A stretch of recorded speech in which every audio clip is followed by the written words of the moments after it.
Okay, so as I showed you earlier how to remove the blower housing compartment, first thing you have to do, you want to make sure the shaft is moving and ready to slide out. So everything is tightened here. I haven't touched anything. First you wipe it a little bit. You wipe the shaft. Looks like it's not really rusted. Sometimes can be even, very, very worse than this. Now you have to use either a we call this service wrench. So as you see, it's like a square. Okay, they have a small and big. So you can, if you don't have this, you have to use this, because this kind of screw is like a square. So either you can do this or this. Okay, so I'm gonna use only this one because I have it. So basically, what you're gonna do, you're gonna try to remove the screw completely. Okay, if you can.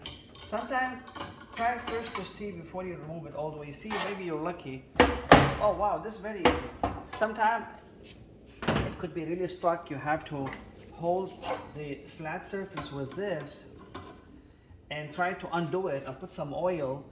There are many cases where you cannot even move it. I hope someday when I'm doing this video, I'm gonna go through one that is difficult. So this is easy, as you see.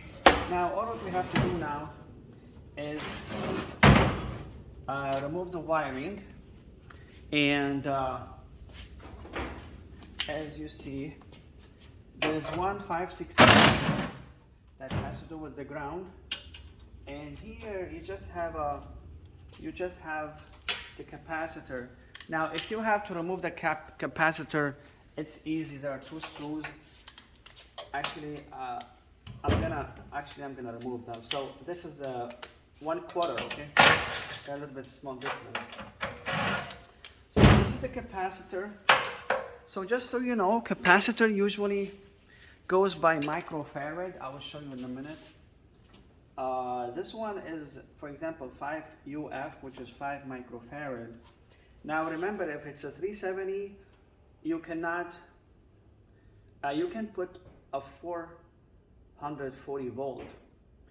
But if this is a 440 volt, you cannot put a 370. So the bigger voltage is okay, but again, if this is really already 440, you cannot put a smaller one. Okay, I will show you later more in pictures how it is. And you have to cut this so the wiring can be loose. So now everything is ready to go. You just have to remove the screws. So the screws basically are here. They come off. Now, most models have 4 legs. Okay, so these, don't lose the screws, be careful. So now, we're gonna just pull it out, okay? Everything is ready, it comes off. Now let me show you here what I was talking about the speed motor. Let me see if you can see this. Yeah, so the speed, as you see, it tells you black is high, medium high is brown, medium low is yellow, and red is low speed. Now the capacitor, as you see, 5 microfarad, 370 volt, which is exactly what the capacitor is. Always, before you put the motor, don't do like me when I was new 26 years ago. I forget to take a picture of this tag. Then if I need to know anything, I have to remove the whole motor. So always take a picture of this. Now how you put it back, you're gonna make sure the surface, the flat surface, is going perfectly to the mounting screw. Okay, so this goes back. Let's say you got a new motor. You put it back here. Sometimes if you don't have the flat section going perfectly where the screw is, it doesn't slide smoothly.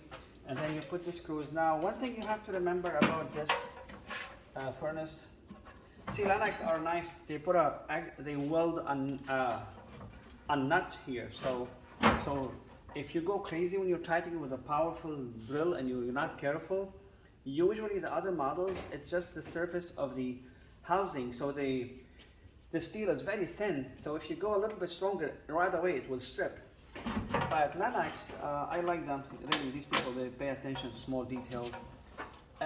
Lennox, if you go crazy on it and you forget to be careful when you're tightening the screw, it will take a lot of stress. But again, be careful. I recommend usually to go as low as you can with the drill, and then when you get to the end, tighten it with the screwdriver, which is better because you can monitor, you can adjust, you can monitor the torque, right? How much you're putting there.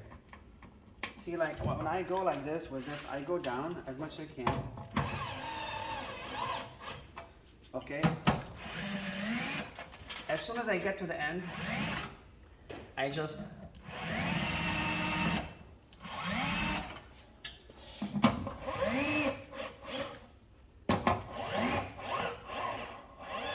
so when you get to the end, slow down and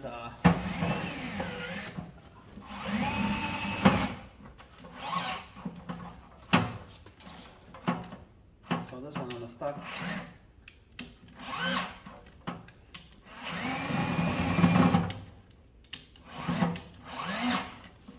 That's stuck, so I don't know what's wrong with it. Yeah, I think the ring. Anyway, you got the idea. Anyway, I'm scrapping this furnace, so I don't care. Just make sure when you put it next time, be soft on it.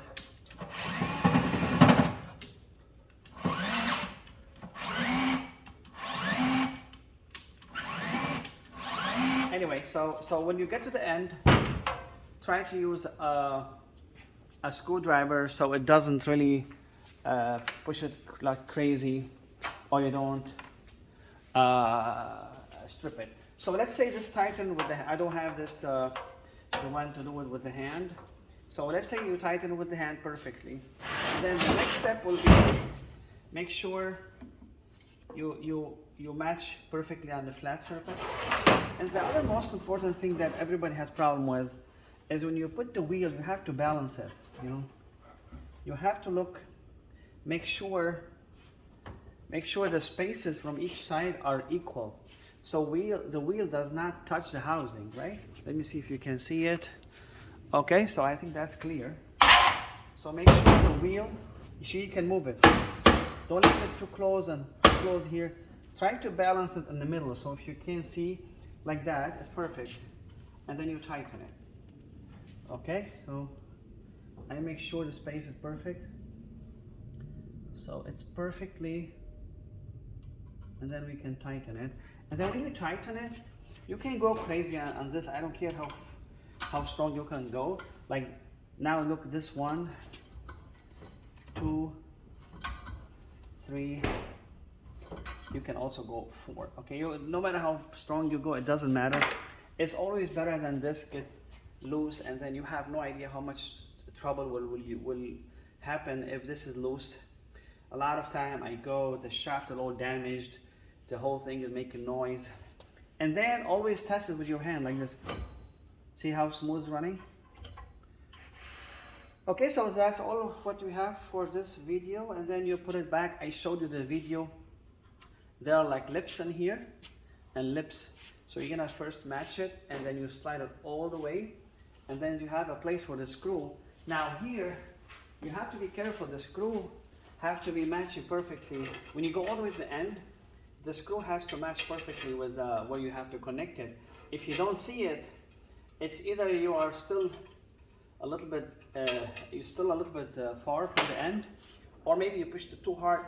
Very hardly you can go further, but usually you're not gonna see it. You have to push it more. I think that's it. Okay, thank you so much for your time.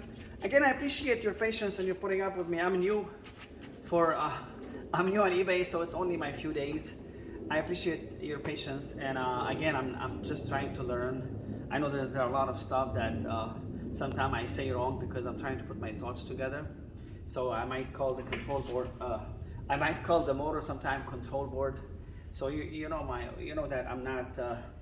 I'm a little bit not paying attention, but at least you understand, it's really hard for me to put all my thoughts together and try to refresh my memory and remember stuff I learned 26 years ago, and I want to just throw it at you. I wanted to learn it. Okay, thanks for your time.